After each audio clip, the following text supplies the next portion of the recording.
किसान इनमें रहते हैं और उनसे चुनने के बाद उनके प्रतिनिधि तैयार होते हैं और वो इन समितियों में चुने जाते हैं। उन पर भी इसमें कोई समाजवादी पार्टी का सिंबल नहीं है। समाजवादी पार्टी कभी इन पर लड़ाई नहीं।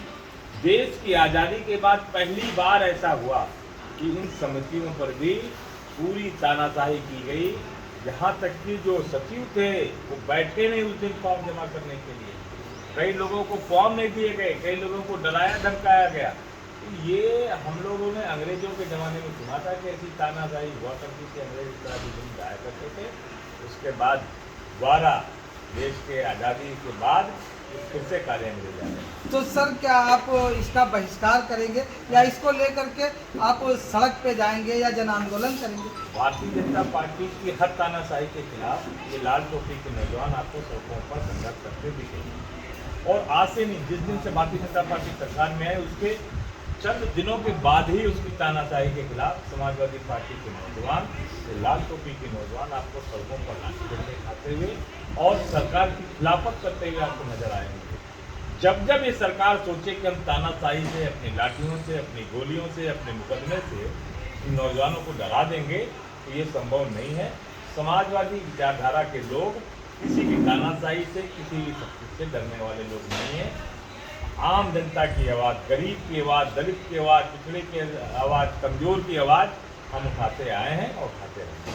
सर एक सवाल हमारा ये है कि जिस तरह से पूरे जिला सीतापुर में छोटे छोटे कार्यकर्ता के यहाँ समाजवादी पार्टी का छोटा छोटा भी एक बहुत ही अदना व्यक्ति है, उसके सुख में, उसके दुख में, और एक आम जनमानस से जो पूरी कंपेनियन आपका डोर टू डोर जाना, इसका का इस क्षेत्र का जो प्रतिनिधित्व है या लोकसभा के इलेक्शन को लेकर के देखा जाए या पार्टी की नीतियों को लेकर के आप इस पे काम कर रहे हैं? देखिए, समाजवादी पार्टी की स्थापना माननीय लाल सिंह यादव जी ने की और हम लोग सन 2001 से समाजवादी पार्टी में जुड़े और 2002 से लगातार संगठन के पदाधिकारी।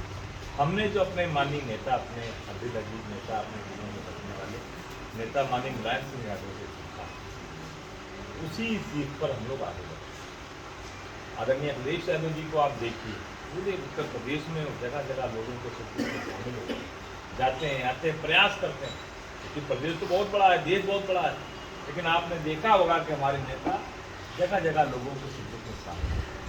तो ये समाजवादियों की परंपरा है और इस परंपरा को हम लगातार कायम कर रखते हैं। चुनाव तो बात का विषय है, लेकिन सच बात यह है कि भारतीय जनता पार्टी ने समाजवादियों पर ज़्यादा जुर्म ढाया है, उनको परेशान किया है, उनकी रोजी रोजगार को दे रहा है और ये आरोप लगाया है कि जो है समाजवादी जो लोग हैं ये गलत कामों में संलिप्त रहते हैं, जबकि पूरी भारतीय जनता पार्टी खुद अपने गलत कामों को छुपाने के लिए दूसरों पर आरोप है।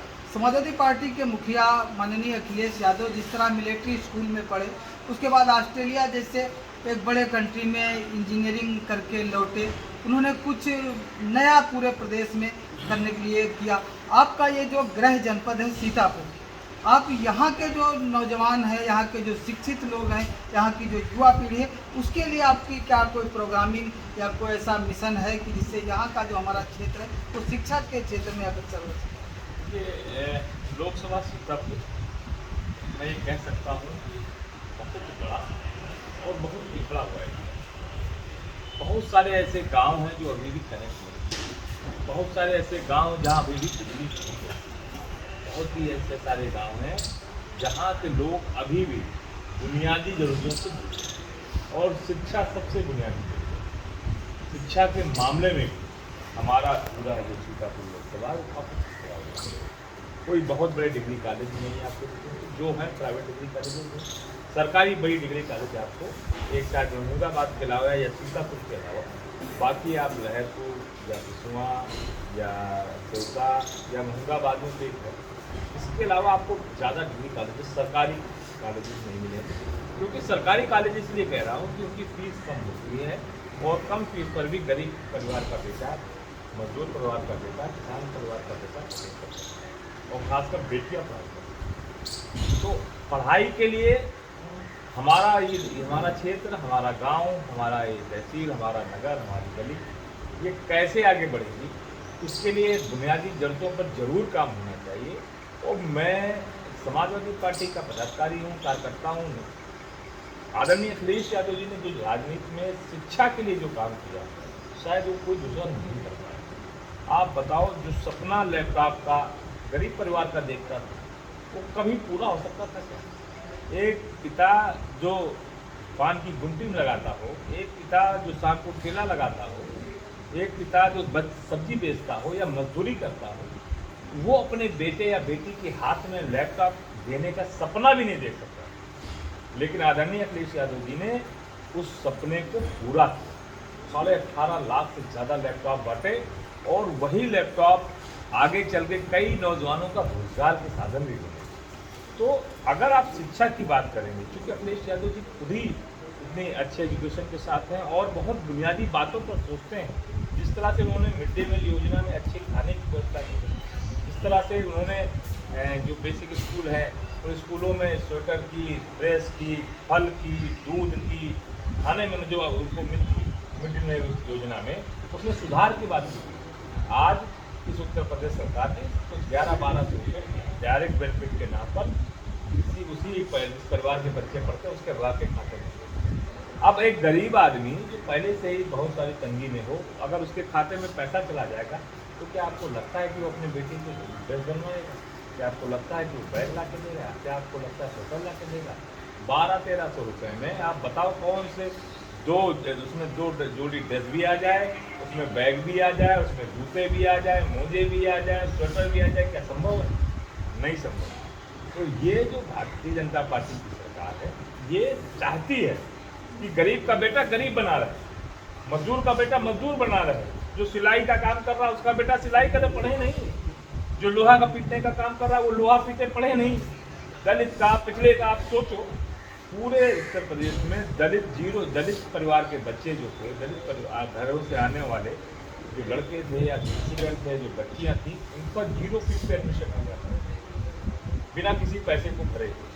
आज वो सुविधा बनी, यानी अब दलित का बेटा इंजीनियर डॉक्टर नहीं बन सकता। बताइए कहाँ से लाएगा लाख रुपए की फीस? सर, वर्तमान सरकार ने विद्या कन्या धन और जो माइनॉरिटी का कक्षा 1 से 8 तक के स्कॉलर आता था वजीफा, ये बंद हो गया। नहीं, वजीफा सिर्फ ये बंद हुआ, माइनॉरिटी का ही नहीं, मतलब आप माइनॉरिटी का नहीं, सारे लोग। आज बैकवर्डों का बताइए, पिछड़े वर्ग के छात्रों का कितना वजीफा बन? तो अगर आपकी सरकार आती है तो क्या पुनः विद्या कन्या धन, लैपटॉप और ये स्कॉलर या छात्रवृत्ति की योजना चालू करने का काम शुरू किया जाएगा? समाजवादी विचारधारा के लोग, माननीय मुलायम सिंह यादव जी की पार्टी के लोग, आदरणीय अखिलेश यादव जी जब सरकार में आए या जब सरकार में आए थे, वो जब सरकार में रहेंगे तो गरीब, मजदूर, किसान, शोषित, वंचित, पिछड़ा, दलित की बात होगी, गरीब आदमी की बात होगी।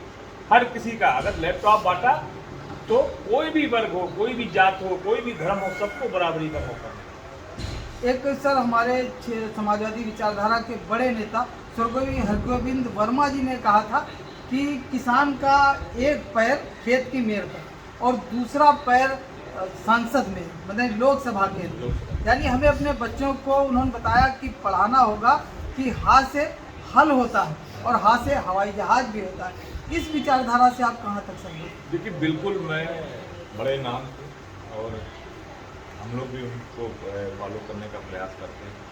आपको जानकारी भी होगी कि इसी लहरपुर की एक मीटिंग में जब यहाँ के किसानों ने मुझसे बात की तो किसान के मुद्दे पर उस समय गन्ना किसानों की बहुत ज़्यादा समस्या थी, उनका पेमेंट नहीं आ रहा था। उस किसानों की समस्या को लेकर हम लोग लहरपुर में नदी के किनारे थे जी, गन्ना यात्रा लेकर लखनऊ गए।